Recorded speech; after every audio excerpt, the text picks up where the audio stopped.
Bardzo dziękuję, że byliście do końca filmu. Nie udało się złowić żadnej ryby. W pierwszym rzucie urwałem koszyczek, ale było fajnie. Na razie.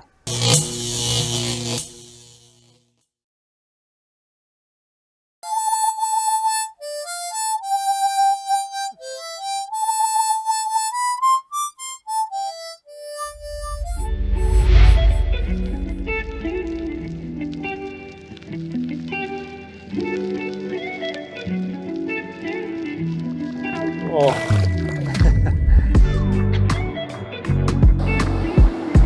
Cześć, nazywam się Adam Niemiec, bardzo serdecznie witam na kanale Preston Innovations Polska i zapraszam na, mam nadzieję, wyjątkowy film.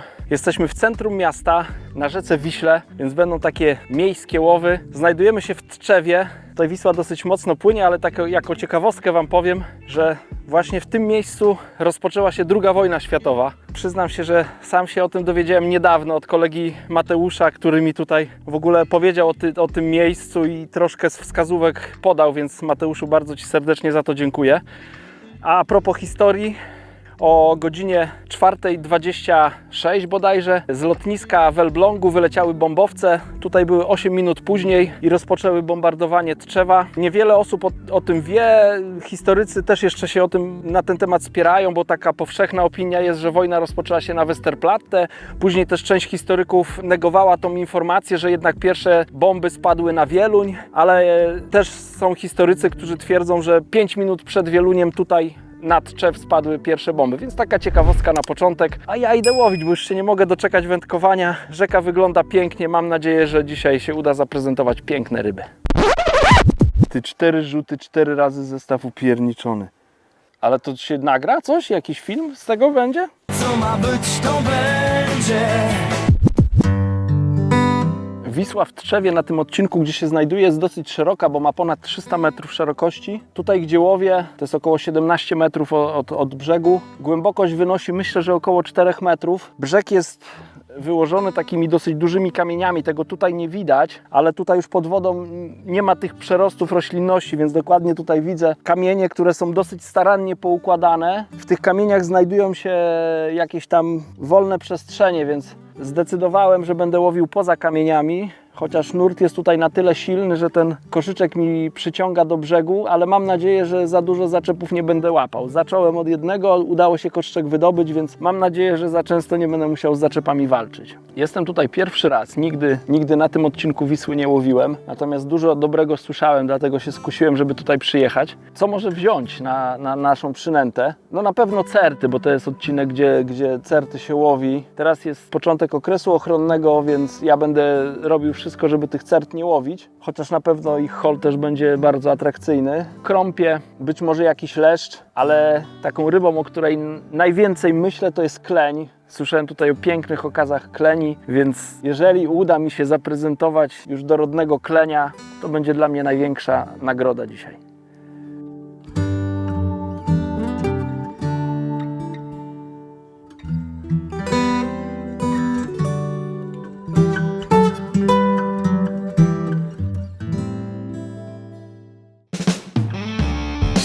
Jak się okazuje, łowienie tutaj na tym odcinku Wisły łatwe nie jest. Ja liczyłem na łatwe i przyjemne wędkowanie, gdzie ryby nie dadzą chwili wytchnienia na wzięcie kilku łyków wody czy zjedzenie czegokolwiek. Natomiast jak się okazuje, na razie nie jest łatwo. Zarzuciłem zestaw chyba już 7 razy, z czego 5 razy wyciągnąłem albo z urwanym koszyczkiem, albo z obciętym szyponem. Więc miejsce, które wstępnie wytypowałem, szybko zmieniłem, bo tak jak wspomniałem wcześniej, dno jest z takich równo ułożonych kamieni, no i później jest tam dalej płaskie dno. Ja liczyłem na to, że jakieś małże czy jakieś inne tam takie przeszkody, które mogą być, no to będą tutaj porastały te kamienie, a tam już dalej w tym mocniejszym nurcie dno będzie czyste i będzie bardzo łatwe i przyjemne wędkowanie. Natomiast no, pomyliłem się. Zanęciłem to miejsce, podałem tam około 10 koszyczków, ale ani razu nie udało mi się wyciągnąć stamtąd albo zestawu, albo chociaż samego przyponu, bo za każdym razem miałem albo obcięty zestaw, albo obcięty przypon, więc po 5 zarzutach zrezygnowałem. Za namową Mateusza, który tutaj częściej ode mnie wędkuje, przesunąłem się na 10 metr, już to jest to już było na kamieniach. Kolejne 2 rzuty, następne 2 urwane zestawy i przypony, więc teraz się wydłużyłem troszkę. Wydaje się tutaj to dno bardziej przyjazne, bo jeszcze nic nie urwałem. Miałem jakieś wskazania, ale myślę, że muszę tutaj może popracować dłużej, żeby te ryby zwabić w stanowisko. Ale pocieszające jest to, że nie urywam. To jest dobra informacja. Jest pierwsza rybka, pierwsza płoteczka, więc zaczynam od takiej płoteczki. Bardzo się cieszę, że nie urwałem zestawu. To jest najlepsza informacja, więc rybkę wypuszczam.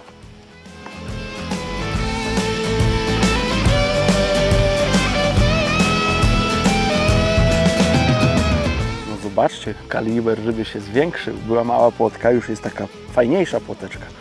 Więc wypuszczam ją i liczę na większe jeszcze.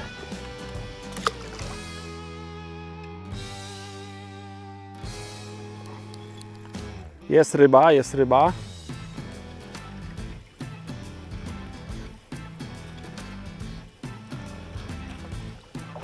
Chciał pan klenia, ma pan okonia.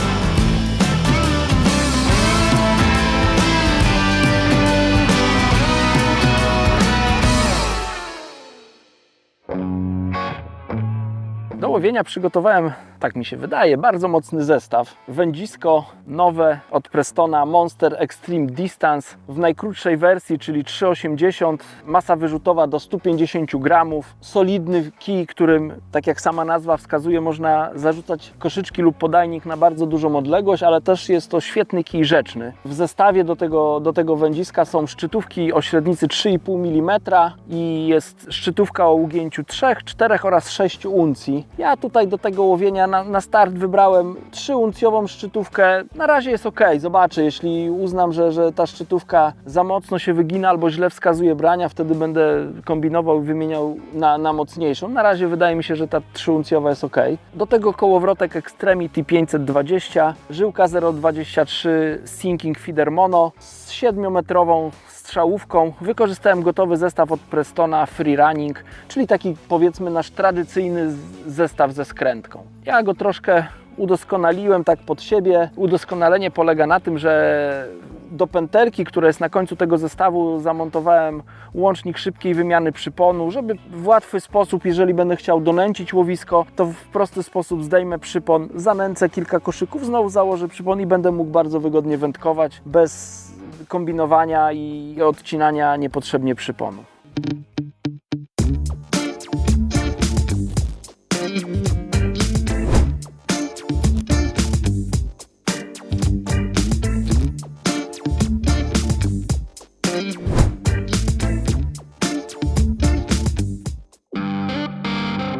Kolejna ryba. Wypuszczam i będę gadał. Bardzo mnie cieszy, bo to już kolejny rzut, taki jeden po drugim, gdzie nastąpiło branie. Więc cieszę się może nawet nie z tych ryb, ale z tego, że nie urywam na razie zestawów, co może oznaczać, że ta odległość, która została wybrana, to jest dobra odległość, więc bardzo mnie to cieszy. Następna rzecz, którą zauważyłem, bardzo dużo przynęt do koszyczka to jest jedna rzecz, ale równie ważne, a może nawet jeszcze ważniejsze jest uciśnięcie zanęty w koszyczku. Nie można tej zanęty zbyt mocno uciskać. Wydawać by się mogło, że łowię w rzece, więc ten koszyczek powinienem bardzo mocno ucisnąć, bo ten nurt będzie nie wiadomo jak szybko zawartość wypłukiwał. Natomiast przy takim łowieniu trzeba łowić bardzo aktywnie. To ma spaść na dno, zawartość ma się z koszyczka uwolnić. Wtedy te przynęty gdzieś tam z tym nurtem są unoszone, do tego przypływają ryby. Jeżeli będę to powtarzał bardzo regularnie, powiedzmy co 2-3 minuty, być może nawet co minutę, to cały czas tak jakby w tej wodzie jest zainstalowana taka nęcarka. Co chwila porcja przynęt, która gdzieś tam ucieka. Część z tych przynęt się traci w tych kamieniach, są małże na dnie, więc te małże też te przynęty zjadają. Oczywiście część tych przynęt takich ciężkich jak konopie, które wykorzystuję, czy kastery, liczę na to, że one też gdzieś na dnie pozostaną I jak ryby przypłyną w łowisko, no to też będą miały się przy czym zatrzymać, będą miały co wybierać z tego mojego stanowiska. Zobaczymy.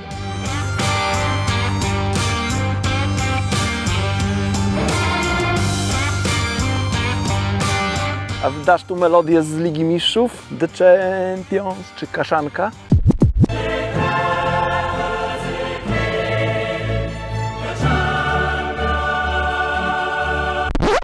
Proszę Państwa, mamy kaszankę, certa.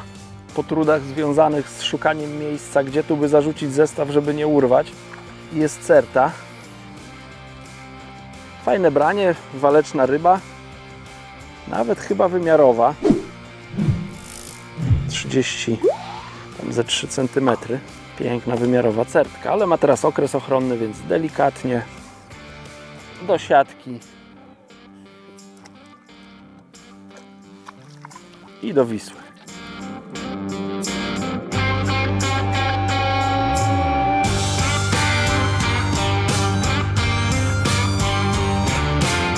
Do nęcenia przygotowałem zanętę Sonubites Super Brim. Jasna taka kukurydziana zanęta, ale z dodatkiem kruszonych peletów i z dodatkiem mączki rybnej. To jest tak delikatnie tylko wyczuwalny zapach. Do niej dodałem 2 puszki posiekanej kukurydzy, pieczywo fluo w kolorze pomarańczowym. Dosyć mocno na starcie tą zanętę nawilżyłem. Ona taka była, miałem wrażenie, że nawet jest zbyt mocno nawilżona, ale te grube cząstki, które są w tej zanęcie, one wpiły całą tą wilgoć, więc wyschła, wymagała jeszcze dowilżenia.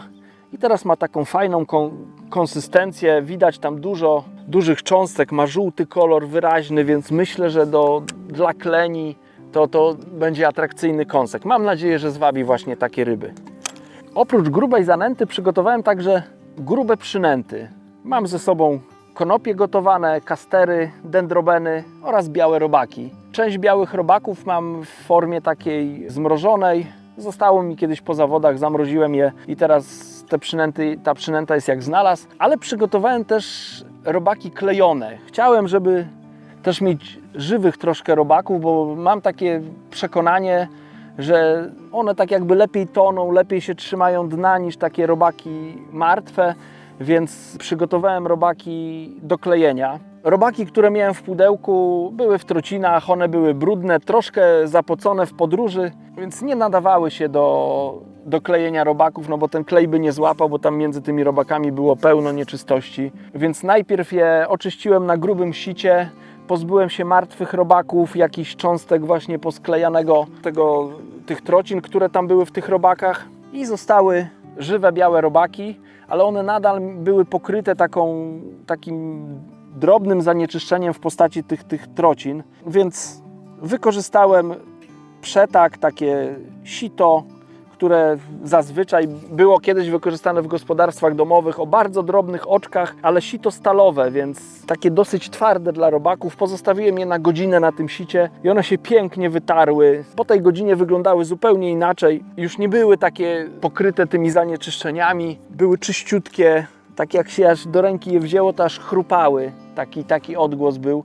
To jest znak, że te robaki są czyste. Na rękach nie zostaje żaden osad. I takie robaki nadają się do klejenia. Podstawą do dobrego klejenia robaków są duże, takie, powiedziałbym, żwawo chodzące robaczki, ale one muszą być bardzo czyste, więc jeżeli już mam te czyste białe robaki, wkładam je do dosyć dużego pojemnika, w którym wygodnie będzie je przemieszać. Przed dodaniem kleju do robaków zwilżam je wodą, biorę po prostu, maczam rękę w wiadrze i tą wilgotną rękę mieszam te robaki, ta wilgoć pozostaje na robakach i do robaków dodaję kleju. Akurat dzisiaj wykorzystałem mieszankę gumy arabskiej ze Stabilixem, mniej więcej pół na pół. Posypałem te robaki, wymieszałem, one po chwili ta woda i ten klej się związały. Jeżeli uznacie, że robaki są za suche, delikatnie jeszcze można je zwilżyć za pomocą spryskiwacza. Właśnie ja wykorzystałem spryskiwacz. Dosłownie delikatne dowilżenie wystarczyło, żeby te robaki już były odpowiednio sklejone. Myślę, że największym takim błędem, który popełniają wędkarze, który ja też często na starcie popełniałem, było to, że dodawałem za dużo wody do tego, więc woda to jest coś, co może najbardziej popsuć klejenie robaków, więc lepiej lepiej dodawać jej na początku za mało niż przesadzić. Wodę zawsze można dodać i później jej nie da się wyjąć z tych robaków, nie da się ich za bardzo przesuszyć, a dodawanie później coraz większych ilości kleju może tylko te robaki popsuć, no bo klejenie robaków też musi polegać na tym, że te robaki nie leżą jak bryła taka bezwładna na dnie, tylko z tej bryłki one muszą spaść na dno i tam na tym dnie muszą opuszczać tą bryłkę, więc to też nie można ich skleić na beton, bo w takim nurcie, jak ta kulka dojdzie na dno i te robaki się powiedzmy nie wysypią z tej kuleczki, tylko będą w kulce, to ona się nam potoczy po dnie i zginie nam w tym łowisku.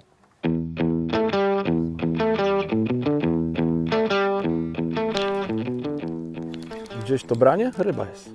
Ładna ryba jest. To jest lesz, bracie, chyba. Muszę być czujny tutaj, to jest ładna ryba.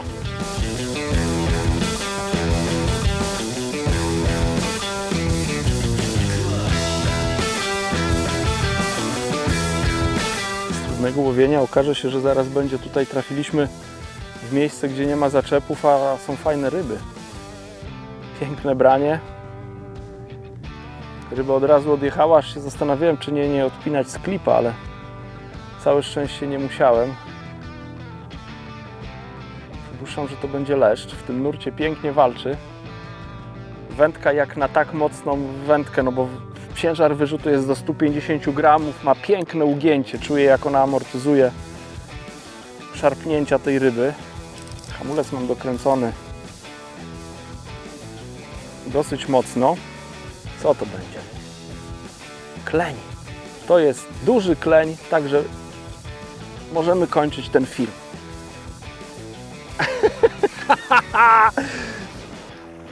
O matko!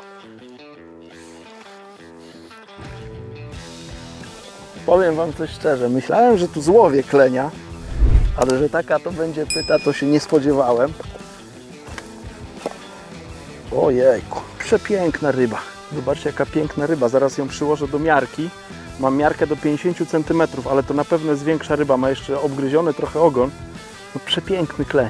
Przepiękna ryba.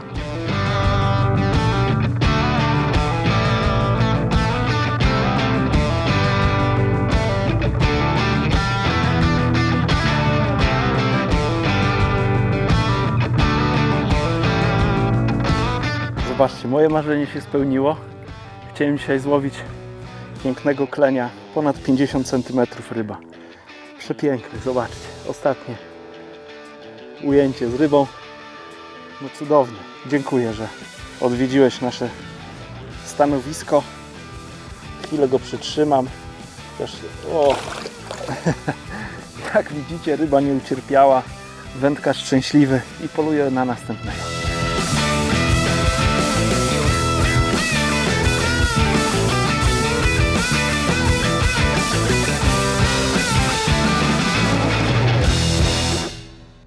Zobaczymy, jak dalej się rozwinie sytuacja, ale na razie nie zapeszając.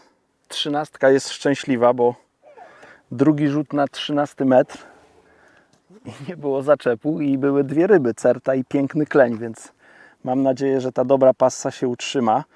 Także jeśli byście trafili na jakieś łowisko, gdzie właśnie występują zaczepy, to tak jak w tym przypadku, kluczowe jest znalezienie miejsca, gdzie tych zaczepów nie ma, bo tam automatycznie mamy szansę na ryby. Pierwsze zarzuty, nawet bez nęcenia, w to miejsce, gdzie nie ma zaczepów, były dwa brania.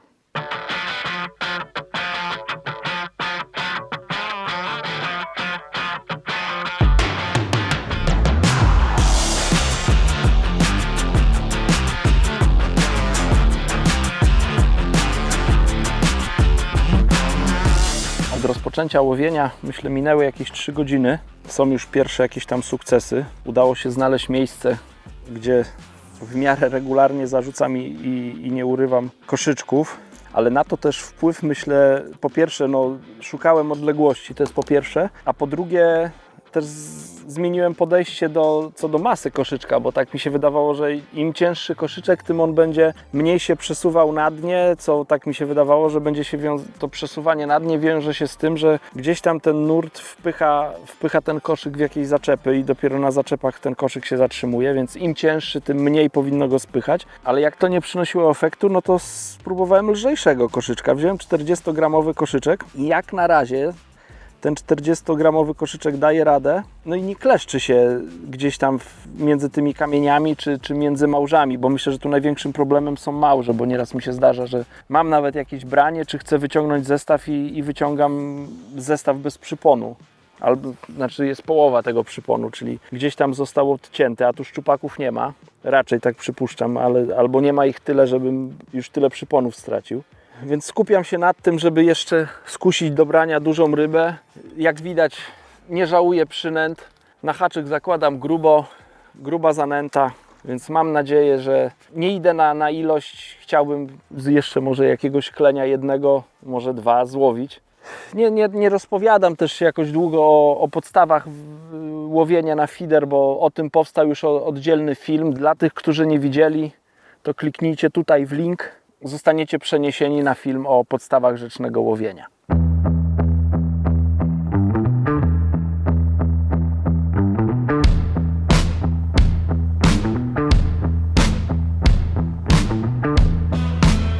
I proszę Państwa, jest kolejna ryba.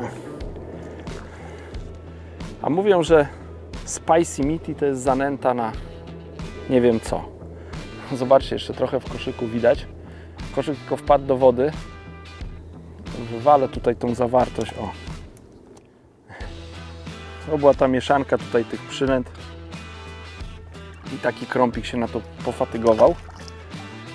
A ta mieszanka przynęt była zaczopowana zanętą spicy meaty. Już tak na koniec łowienia postanowiłem dodać coś takiego bardzo wyrazistego. Myślę, że niewielu wędkarzy próbuje u nas w Polsce łowić duże ryby właśnie wykorzystując te zanęty śmierdzące. Ta pikantna kiełbasa jest naprawdę, to ma bardzo wyrazisty zapach. Pierwszy zarzut i jest krąg. Zobaczymy, jak dalej zanęta będzie się sprawowała. To na pewno ten wyraźny zapach, tak mam nadzieję, że zrobi w wodzie jakąś taką smugę, która zwabi jeszcze jakiegoś klenia. W polowaniu na duże ryby wypuszczę ją. Przeważnie jest tak, że przeważnie się łowi małe i czeka się na tą jedną wielką. Mnie na razie jedna odwiedziła, ale jeszcze mam nadzieję na jeszcze jedną.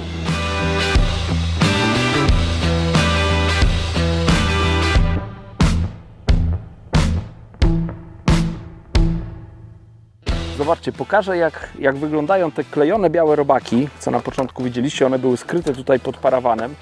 Trzymam je w mieszalniku, one wyglądają tak, one jak widzicie się ruszają, ale to nadal jak widać jest taka bryła, którą mogę uformować w kulkę, więc nawet jak łowicie na spławik i chcielibyście wykorzystać takie robaki, zobaczcie, to bardzo fajna rzecz, to jest mąka ziemniaczana.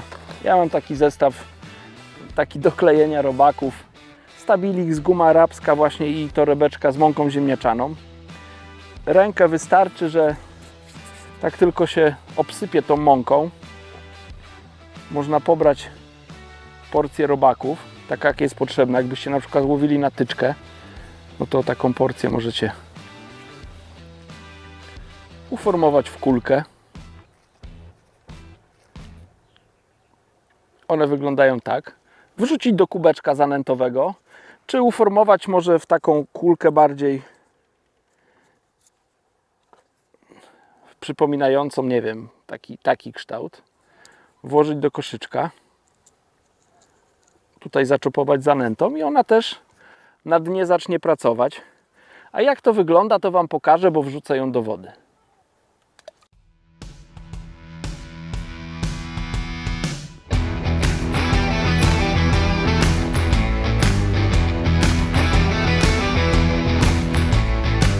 Jest jakaś kolejna ryba. Przypuszczam, że to pewnie będzie certa. Co ciekawe, Miało być grubo, więc łowiłem cały czas na białe robaki dużym haczykiem i teraz na haczyk założyłem pinki i na te pineczki wzięła certa. Zobaczcie, jaka przepiękna rybka. Bardzo charakterystyczny pyszczek. Zobaczcie, tutaj ma taki nosek wystający i dolna warga, jak zerkniecie na tą dolną wargę, ona jest taka, powiedzmy, taka literka U odwrócona. Jakby ktoś nie umiał odróżnić świnki od certy, to certa, ten pyszczek ma taki prosty. Tutaj jest literka U, przepraszam, certa ma literkę U, a świnka ma po prostu kreskę taką i bardzo taką twardą dolną wargę. Rybę wypuszczam. Jest jakaś kolejna ryba. Waleczna w tym nurcie, ostro chodzi, ale myślę, że to też będzie certa. Tak. Ale to są piękne, waleczne ryby.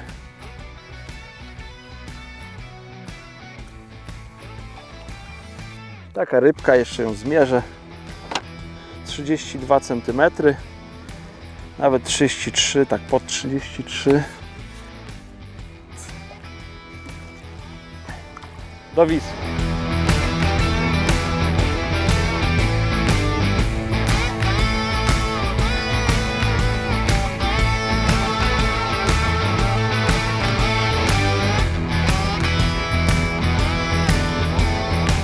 Kurczę, teraz się dobry okres zrobił.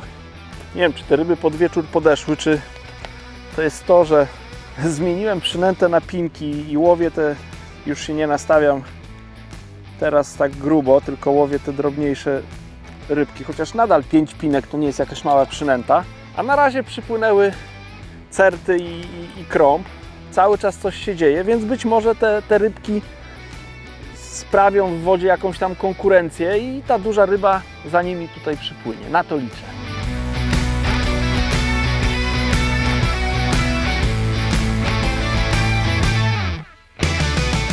Zrobiło się teraz fajne łowienie, bo to jest 5. zarzut i jest ryba. Piękny krąb. To już jest piękny, wiślany krąb. Fajna robota.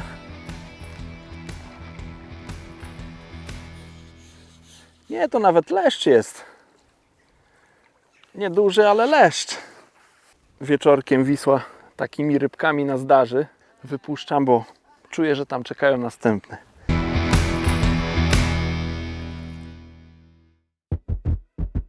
Wymiana przyponu i jest kolejna ryba. Jeszcze nie wiem, co to jest. O, krąb. Już taki przyzwoity grubasek z Wisły. O, taka rybka. Oczywiście do wypuszczenia. O, pobudka. Zobaczcie, branie nastąpiło tak szybko, że jeszcze kiełbasa nie zdążyła wylecieć z koszyczka.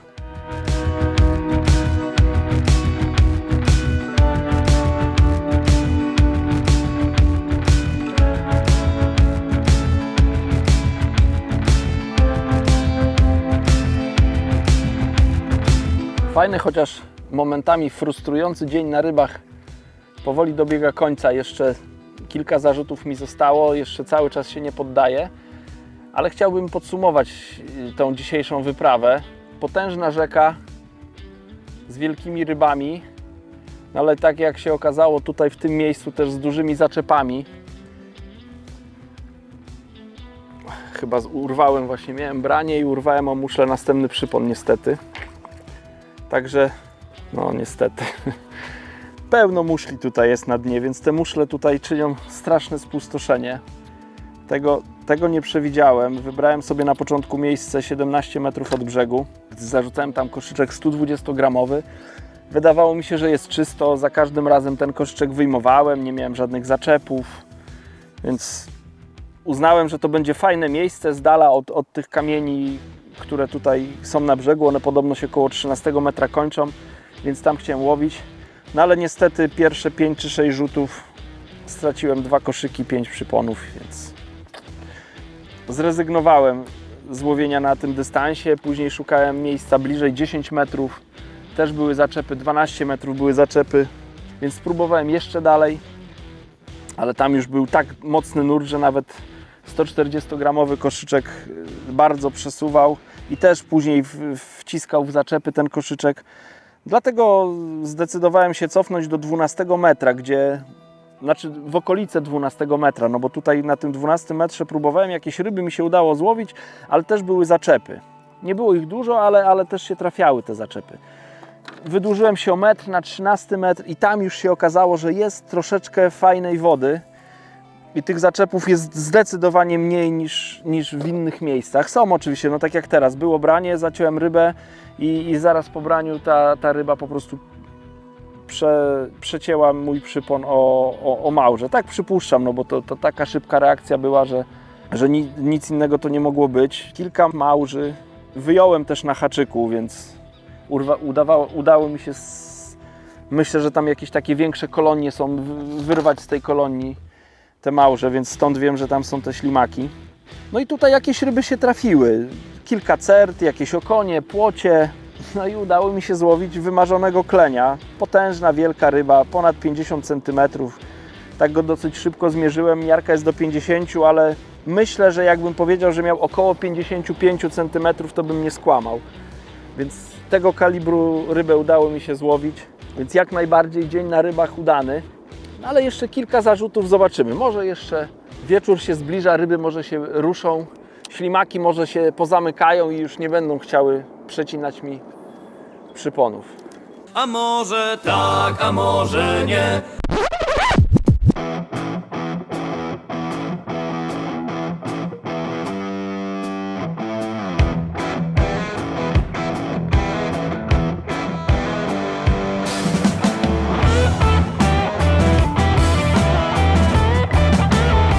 Siedzę w zaczepie, to wiesz.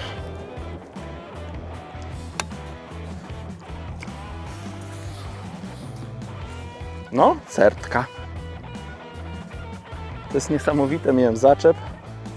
Ryba weszła, znaczy było wyraźne branie, zaciąłem, a się okazało, że chyba koszyczek był między kamieniami, ale udało mi się wyszarpać. Wędka jest niesamowicie mocna. Powiem Wam, że dzisiaj ta wędka naprawdę przeszła solidny test. Taka nieduża certka, ale wraca do wody.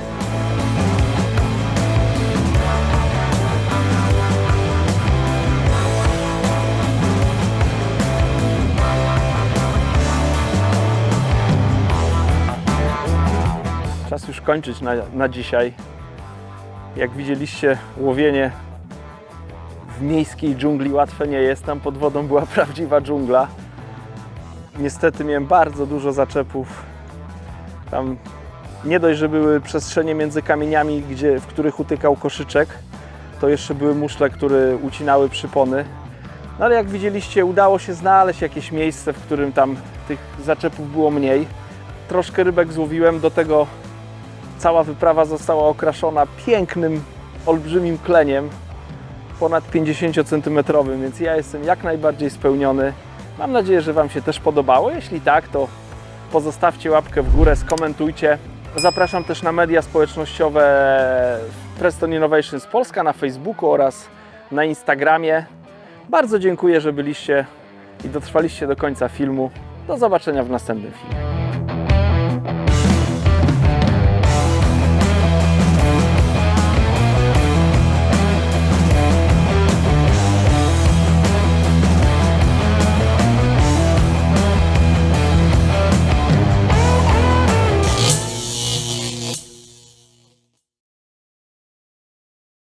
Pół roku wcześniej byliśmy Jest następna. Teraz mam, słuchaj, nie było zarzutu chyba od 6. No ale to mała ryba jest, Michał. Jazgarz. Babka. Kobita, kurna. Ty tak na kobiety reagujesz? To jest babka.